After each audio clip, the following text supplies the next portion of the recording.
Welcome my dear students again. आज हम जिस अभिक्रिया पर चर्चा करने वाले हैं वो अभिक्रिया है विहाइड्रोहैलोजनीकरण। यूपी बोर्ड परीक्षा में बहुत अधिक यह अभिक्रिया पूछी गई है। इसे हम मोस्ट इंपॉर्टेंट की श्रेणी में रख सकते हैं। आइए जानते हैं कि विहाइड्रोहैलोजनीकरण क्या होता है।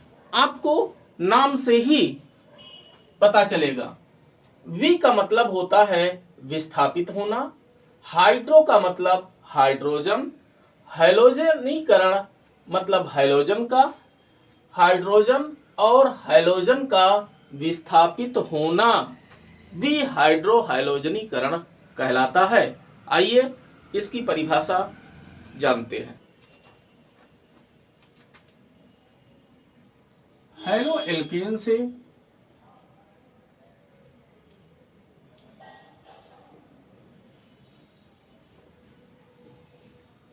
एक हाइड्रोजन परमाणु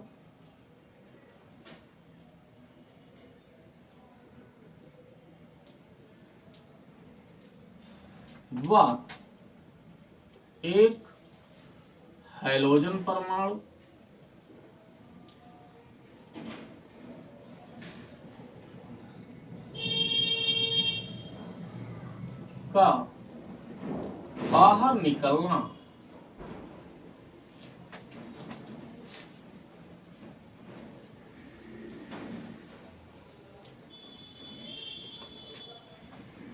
विहाइड्रोहैलोजनीकरण कहलाता है।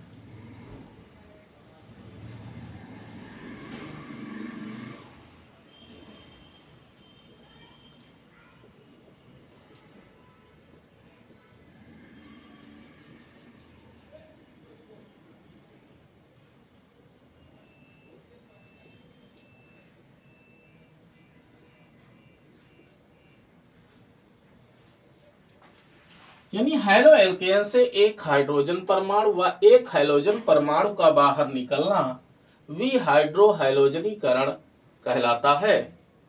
अब जो बात आपने कही है उसे आप उदाहरण के द्वारा स्पष्ट कीजिए। आइए हम इस तथ्य को उदाहरण के माध्यम से स्पष्ट करते हैं।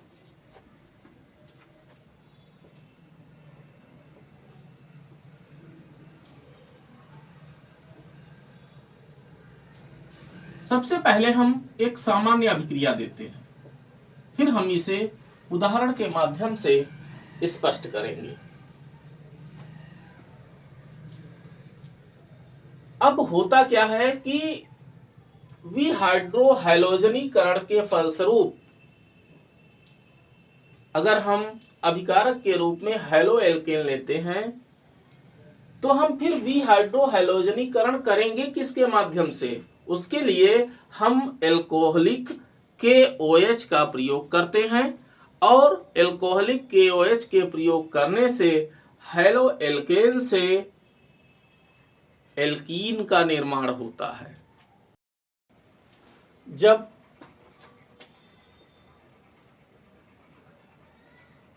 हैलो एल्केन को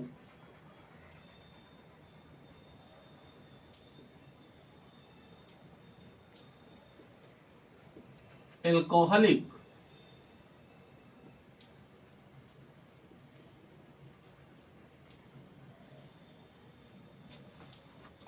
पोटेशियम हाइड्रोक्साइड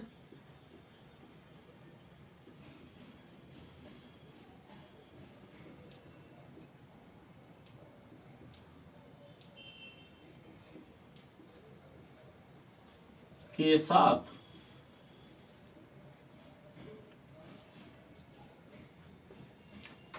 गर्म करते हैं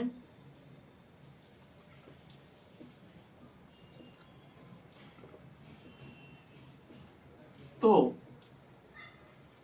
एल्कीन बनता है।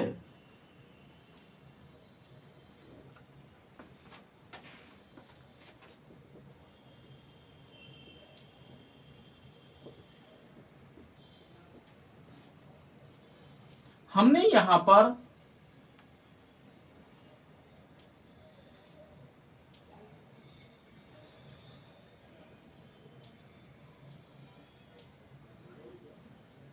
एक हाइलो एल्केन ले लिया,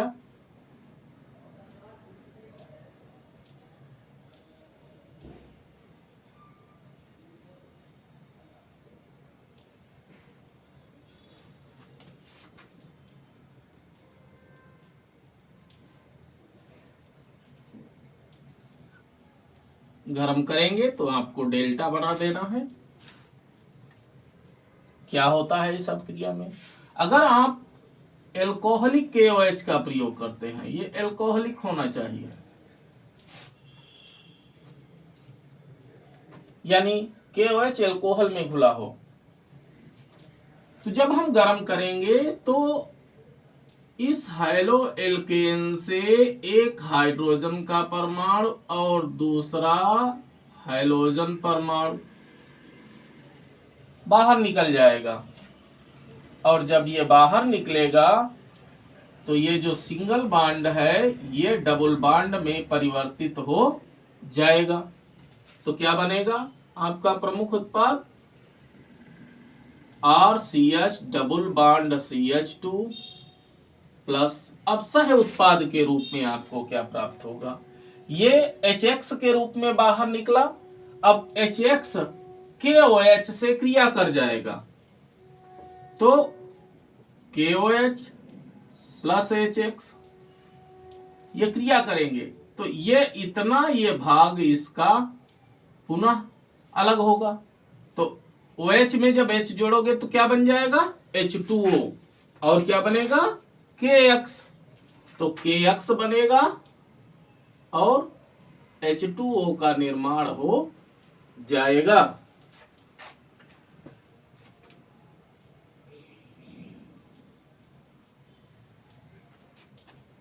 आइए इस सामान्य अभिक्रिया के हम कुछ उदाहरण देते हैं। एग्जाम्पल, उदाहरण नंबर 1, हमने CH3 single bond CH, single bond हमने एक हाइड्रोजन को यहां दर्शा दिया, सिंगल बॉन्ड CH2, यहां पे हमने ब्रोमीन दिखा दिया, प्लस KOH, ये एल्कोहलिक होना चाहिए,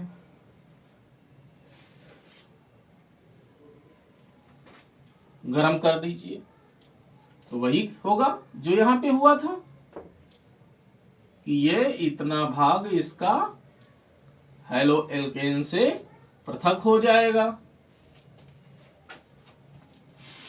तो क्या बनेगा CH3 single bond CH double bond CH2 plus KBr plus H2O,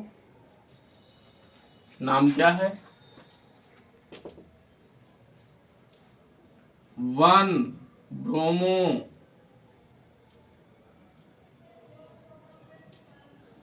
propane. भाई पहले ही कार्बन पर लगा हुआ है, तो ये पहला कार्बन, ये दूसरा, ये तीसरा, तो पहले पे ब्रोमीन बैठा हुआ है तो 1 ब्रोमो हो गया, 3 कार्बन की श्रृंखला है तो प्रोपेन हो गया, 1 ब्रोमो प्रोपेन। इधर ये क्या बना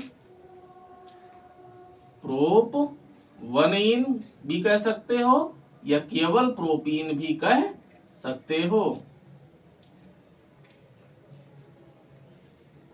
प्रोपीन का निर्माण हो जाता है। अच्छा यहां पर ये इसका सामान्य नाम क्या रहेगा एल्कीन, ये एल्कीन रहेगा। एक और उदाहरण हम ले लेते हैं, जैसे हमने 4 कार्बन श्रृंखला वाला ले लिया, आप 2 वाला भी ले सकते हैं, 2 वाला तो बहुत सरल है, हम 4 कार्बन श्रृंखला वाला ले लेते हैं, CH3 single bond CH2 single bond CH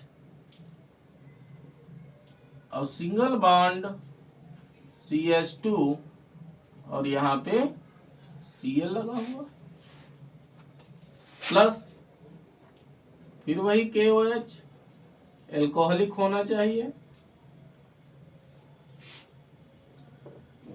इसमें भी वही प्रक्रिया होगी,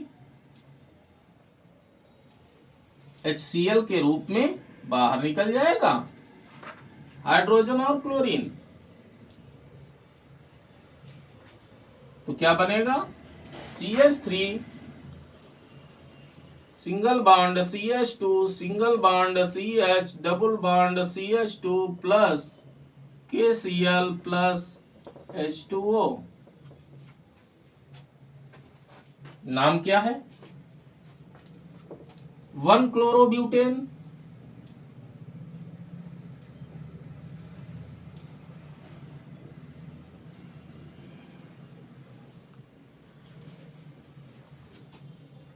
इधर आ जाइए, ब्यूट 1-इन।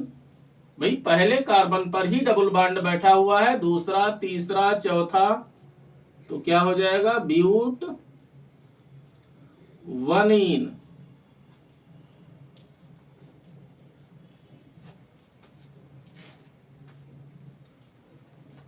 तो विहाइड्रोहैलोजनीकरण अभिक्रिया को बीटा निराकरण अभिक्रिया भी कहते हैं, आपको पता होना चाहिए।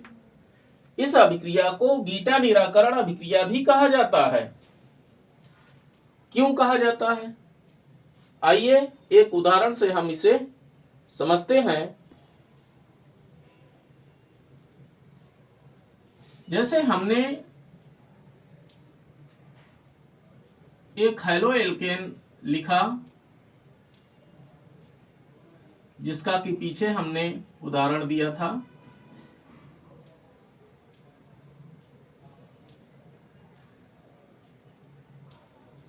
यह है, इसमें हाइड्रोजन परमाणु जिस कार्बन से जुड़ा होता है उसे अल्फा कार्बन और उसके पास वाले को बीटा कार्बन कहा जाता है। यहां पर जब हम एल्कोहलिक KOH के साथ में गर्म करते हैं तो हमने पीछे देखा था कि ये हाइड्रोजन यहां से विस्थापित हो जाता है। बीटा हाइड्रोजन का विस्थापित होना ही बीटा निराकरण अभिक्रिया कहलाता है। तो हम क्या कह सकते हैं कि जो हैलो एल्केन का विहाइड्रोहैलोजनीकरण है वो एक प्रकार की बीटा निराकरण अभिक्रिया भी बोली जाती है। थैंक्स।